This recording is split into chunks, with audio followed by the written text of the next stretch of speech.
Dan untuk mengetahui informasi terkini kasus judi online yang sedang ditangani oleh Polda Metro Jaya akan disampaikan oleh rekan kami Prita Zega yang saat ini telah berada di Mapolda Metro Jaya.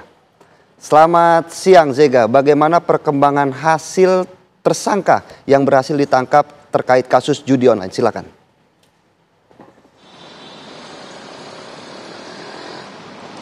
Ya, hingga saat ini 3 buronan yang sudah ditangkap pada Sabtu malam kemarin ini masih dilakukan penyidikan, di mana hingga saat ini kami juga masih menunggu apa hasil dari tim penyidik Subdit Jatantras Direktorat Reserse Kriminal Umum Polda Metro Jaya. Namun kalau kita lihat kembali lagi bahwa pada Sabtu malam kemarin ini telah ditangkap ataupun diringkus 3 orang tersebut yang berinisial B, BK dan juga HF.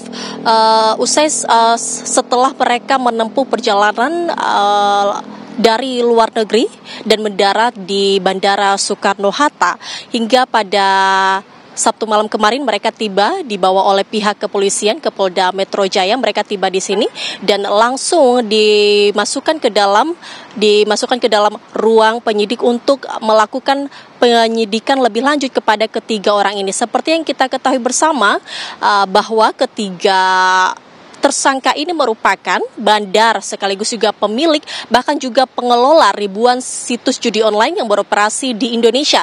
Dan tak hanya itu, mereka juga berperan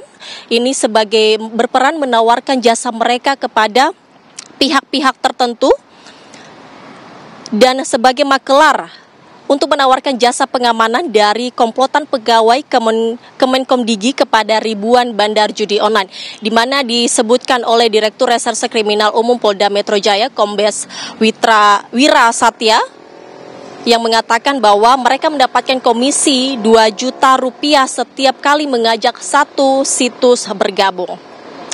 Dan kalau kita lihat sendiri, ini dipastikan bahwa mereka ini bukanlah dari pegawai Kemenkomdigi, namun mereka ini yang melibatkan pegawai Kemenkomdigi untuk kemudian mereka menawarkan jasa pengamanan tersebut yang bekerja sama dengan para tersangka ataupun oknum dari Kemenkomdigi untuk mengamankan ribuan situs judi online yang beroperasi di Indonesia.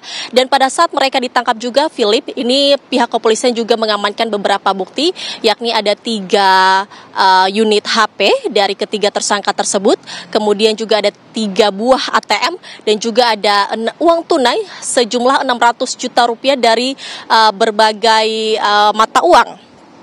Dan tak hanya itu, juga dari hasil pemeriksaan sementara yang kami dapatkan bahwa ketiga tersangka ini merupakan bandar yang seperti yang kami sampaikan tadi, bahwa hingga saat ini mereka sudah dipastikan bahwa mereka ini adalah bandar, pemilik dan juga pengelola, dan juga menawarkan jasa-jasa tersebut kepada orang-orang di luar sana dengan menggunakan jasa dari pengamanan dari oknum dari Kemenkomdigi yang saat ini sudah menjadi tersangka.